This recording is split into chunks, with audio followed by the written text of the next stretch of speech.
ഇതാണ് mammography machine.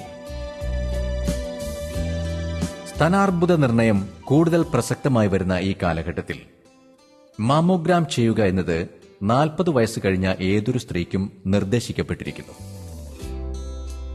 സ്തനാർബുദ നിർണയത്തിന്റെ പ്രാഥമിക പരിശോധനയാണ് മാമോഗ്രാം. വളരെ ലളിതമായ ഒരു പരിശോധനയാണിത്. വളരെ ചെറിയ ശക്തിയുള്ള ഒരു എക്സ്റേ ആണ് ഇതിനുപയോഗിക്കുന്നത്.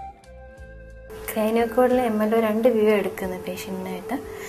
അതിൽ MLO എടുക്കുമ്പോഴത്തേനും മെഷീൻ 45 ഡിഗ്രി ടിൽറ്റ് ചെയ്യും. പേഷ്യന്റിനെ അല്പം ഒബ്ലിക്കായിട്ട് നിർത്തിയിട്ട് എടുക്കുന്നത്. അതെന്ന് പറഞ്ഞിട്ടുണ്ടെങ്കിൽ ആക്സില കിട്ടാൻ വേണ്ടിയിട്ട് MLO എടുക്കുന്നത്. 2 വ്യൂ എടുക്കും. രണ്ട് ബ്രസ്റ്റിന് 2 വ്യൂ ഇത് എടുക്കുന്നത്.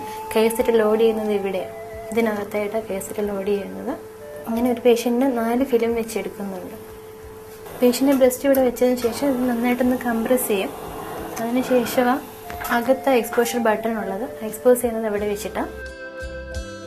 ചിലർക്ക് അല്പം വേദനയുണ്ടാകാം. മാസമുറ കഴിഞ്ഞുള്ള ആദ്യത്തെ 2 ആഴ്ച ഈ പരിശോധന ചെയ്യുകയാണെങ്കിൽ വേദന ഒഴിവാക്കാം.